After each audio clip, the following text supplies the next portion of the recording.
जय श्री राम भक्तों, एक उपाय ऐसा उन लोगों के लिए जिन लोगों का घर में बहुत ही ज़्यादा परेशानियों से गुजरते हैं और परेशानियों से गुजरने के साथ साथ उनके बच्चे, बूढ़े, अन्य कई लोग बीमारियों से ग्रस्त रहते हैं और वो किसी ना किसी प्रकार की दवाइयाँ जो है खाते रहते हैं। उन ऐसी बीमारियों का कोई इलाज भी नहीं होता है और जिससे वो बहुत ज़्यादा दुख में है। और उन दुख को निवारण करने के लिए हमने एक उपाय सोचा है। भगवान की कृपा से उस उपाय को जो मानव करेगा उसको जो है इन सब बीमारियों से छुटकारा प्राप्त हो जाएगा। बहुत लोगों की कुंडली में भी यह दोष होते हैं जो मार्केश दशा की ओर ले जाते हैं, अथवा वह बृहस्पति नीच की वजह से वो जीवन भर दवाइयों का सहारा लेते हैं और किसी ना किसी प्रकार के रोगों से ग्रस्त रहते हैं। ऐसी जटिल रोगों से छुटकारा पाने के लिए हम आपको एक ऐसा सटीक उपाय बताते हैं जिस उपाय को आप करने के बाद में आपको उन रोगों से लड़ने की शक्ति प्राप्त होगी। और आप ये तो अच्छी तरह से जानते हैं कि कर्ता सिर्फ परमात्मा है, वही हम लोगों को कष्ट भी देने वाले। जब शरीर उन्होंने दिया है तो कष्ट भी उन्होंने ही दिया होगा। हमारा यह शरीर अवश्य है, हम इस शरीर के धाता हैं, रहने वाले इसी शरीर में हैं, परंतु इस शरीर के बारे में हमें कुछ भी नहीं पता है, क्योंकि इस शरीर के बारे में हमें किसी से अधिक किसी के बारे में कुछ पता करना होता है तो हमें किसी डॉक्टर से पूछना होता है कि मेरे शरीर में क्या दिक्कत है।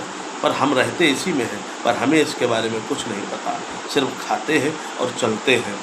इस प्रकार की जो भ्रांतियाँ हैं, आप अपने शरीर के बारे में स्वयं जानें और उसके बारे में पता करें कि हमें कितनी श्वास का असर करना है, कितने श्वास पर किसका नाम जप करना है। भगवान का नाम जप करें अथवा हम जो है योग करें, थोड़ा प्राणायाम करें। इन सब चीज़ों से भी बीमारियों का बहुत ज़्यादा महत्व है। आज आदमी इतना व्यस्त हो गया है, जहाँ देखिए व्यस्तता ही व्यस्तता है, उसके कारण बस उसको परेशानियाँ झेलनी पड़ती हैं। गलत खान पान की वजह से, गलत पूजाओं की वजह से भी यह समस्याएं होती हैं। अक्सर मानसिक चिंताएं बहुत ज़्यादा होती हैं। उन सब से छुटकारा पाने का हमने सिर्फ एक ही उपाय सोचा है। आपको क्या करना है, सुबह सुबह निहार मुँह गंगा जल में 7 तुलसी के पत्ते आपको डालने हैं। पहले हनुमान जी महाराज के पास उन पत्तों को रखिए और रखने के बाद में आपको सिर्फ 3 बार हनुमान चालीसा का पाठ करना है और उन पत्तों को और जल को आपको ग्रहण करना है। 3 बार हनुमान चालीसा का पाठ करके आपको उन पत्तों को और जल को जब ग्रहण कर लें तो 7 बार 7 घूंट में ही वह जल आपको उदर में पहुंच जाए। आप ऐसा उपाय करें। इस तरीके से आपको यह एक सटीक उपाय, आप हनुमान चालीसा से आपका मन भी शांत होगा, रोग भी शांत होगा।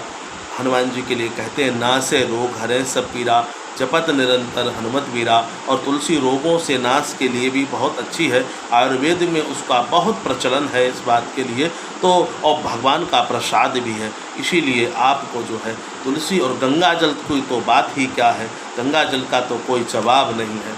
कोई ऐसी चीज़ ही नहीं जिसको उसका उदाहरण दिया जाए। वो अमृत है, खाली बस हम लोगों को स्वतः ही प्राप्त हो रहा है, इसलिए हम लोग उसकी कद्र नहीं करते हैं। यही कहीं अगर शीशी या उसमें कहीं बिक रहा होता तो हम लोगों को लाइन में खड़ा होकर ख़रीदना पड़ता, और ऐसे स्वतः ही मिल रहा, प्रकृति का रूप है, भगवान की देन है, तब हम उसका जो है आदर नहीं करते हैं। और आप उसका रोज़ उपयोग करें।